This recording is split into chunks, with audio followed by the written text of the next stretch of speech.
Hey guys, how you going? Jason Andrew here, and I am coming live to you for a couple of reasons. The first one is that because Facebook has changed their settings, and if you are a member of a group or a page, you don't automatically get the updates, even though you have agreed to get them in the past. So if this is coming up to you live, just change the settings, and this will keep sort of bring us into your awareness back in again.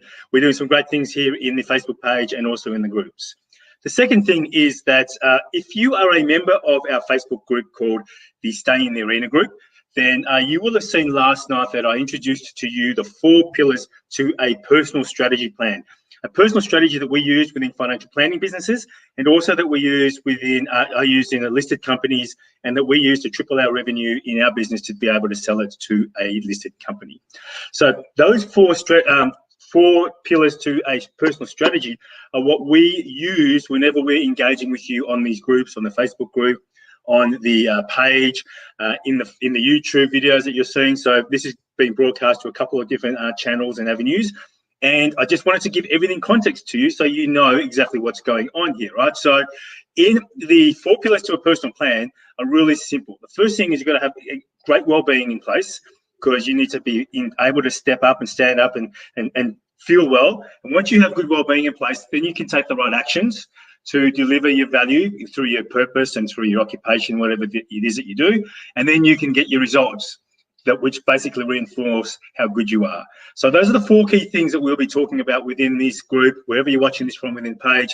And any post that I do or the team does relates back to this. Now, yesterday we did the wellbeing. So Tuesday was you day, and Wednesday we are renaming Wednesday Lensday. Usually it's hump day. You get to the middle of the week and people think, oh, great, halfway there.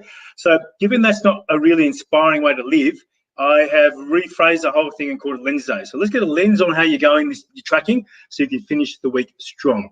And what I'm going to do with you is just share a really, really quick strategy on how you can take some action on your personal debt situation if that's where you are.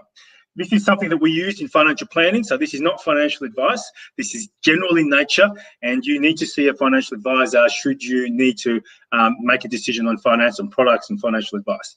So there's a general disclaimer for you guys. So what I'm going to do in here, I'm going to bring up a case study. I'm going to get right into it. I'm only going to take a couple of minutes of your time. I'm going to do a case study and show you, should you pay down all your credit cards, all your debt at once while you can, or should you stagger it out? What difference does it make? Well, I'll show you. And let's take a case study here. Now, the first one here is this. We're going to use a strategy called the snowball. And I've got a couple here who one partner is earning 90 grand and the other one's earning 50, so about 140 together. It's a pretty average kind of scenario within Australia, where they're taking home net. You can see here 5.7 and 3.5. Every month there's about 9 grand coming through the door. Now, when they look through their bills and they can see, these days you can do that online, you can see how much you're spending. They've done a bit of work and they've seen that their expenses are on average about 5 grand a month. This is because the interest rates have come down in the mortgages and they're able to survive on that. Now, what this means is that they're able to put money towards debt. So what does this debt situation look like? It looks like this. In this couple, they've got 15 grand credit card and 600 grand mortgage. So that's not overly onerous, right? I mean, it's something, but it's not overly onerous. Hi, Shanine, good to see you. Great to see you here live. And so what should this couple do in this circumstance? Their expenses are 5 grand. They're getting in, 9 grand a month. So there's a bit of cash flow left over. They are able to save. What should they do with all that money? Should they pump it into the actual debt, or should they do something with it? Well, I'm going to share with you a strategy here just to see what some of the options are. And this strategy here is called a snowball strategy. And I will remove the wrong one. This is off a US website called undebt.it. So if you go to this, be aware that it's a US website. So you don't contact them unless you live in the US and it's not overly relevant. But these tools are free online. People used to pay us thousands of dollars to do these calculations for them within our planning business and accounting practice. So you've got the opportunity to go here and do this now. Go to undebt.it and you're going to want to look for what's called the snowball calculator. And it's really straightforward. In this case, all you do is you write down the account. So for example, credit card, look at the current balance. One was 5,000. You put down the minimum payment, let's call that $300, and the interest rate. Then what you do is you put down the amount of debt budget that they have. So this couple has got $4,000 left over. So they're doing okay in terms of the Australian demographic. What should they do with this $4,000? Now, that doesn't include these debt payments, by the way. So what I'm going to do here is I'll show you what I've done earlier. Now, in here, so here's their mortgage. They've got 600 grand on the mortgage, $10,000 on one card, and $5,000 on another. Now, this might sound familiar. You might know people like this. But having a $10,000 to $5,000 credit card is not unusual in Australia. However, what people do is they get stressed about it because they get stressed about the debt level, about the reminder notices, and then they just don't, and then things just go out the window. So I'm going to give you a couple of ideas around this. So let's say you've got some money to contribute toward this strategy, and this couple has got $4,000. So we're going to put $3,000 because life happens. Okay.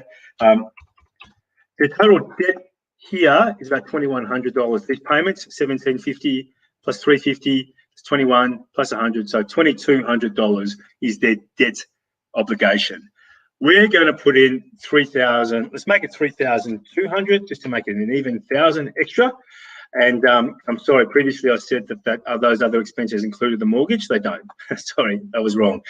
So their expenses are $5,000, groceries and whatever, and life and kids, plus the mortgage expense. So what is the point of this calculator? Let me show you. When you press go, you've entered in all this information. You will see here, calculate, does a little bit calculations in the background. And here's what happens. In here, we're saying if we pay down the lowest balance first on the card, so that's a $5,000 balance. If you put all the surplus towards that card, then you will pay that down in 5 months. So what that means is you've got money left over that you've been using towards debt. Then the idea is to contribute that to the next credit card or to the next debt. So you take your money that you've been using for your debt payments and you put that to the second debt payment. And then if you do that on the $10,000 one, then you're able to pay that off within a year. So you can pay your debts off, your credit card debt off within 1 year. And then once you put everything towards a mortgage on a $600,000 mortgage. Now this will go down a while, but what you'll notice here is that after let's say 10 years, your mortgage is kind of almost halved just by this kind of strategy. So why I'm showing you this is because a lot of people, they get stressed. They have 15 grand credit card debt and they think, my God, what am I going to do? I just can't keep on top of it.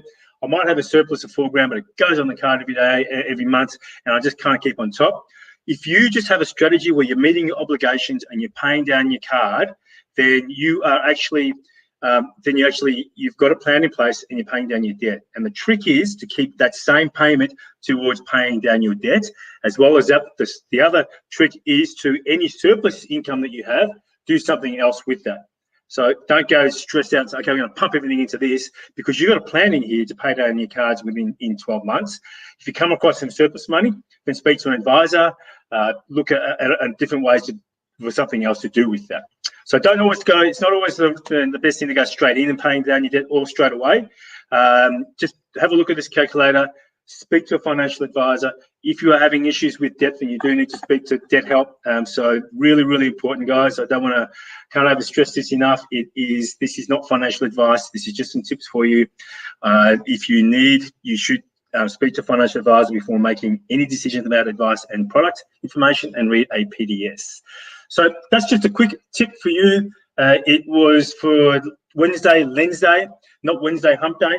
Get the lens out onto your situation so you can finish the week strong.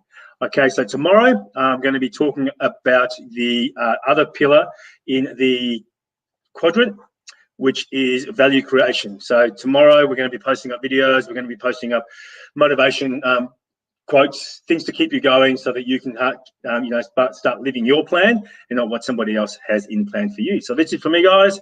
Short and sharp.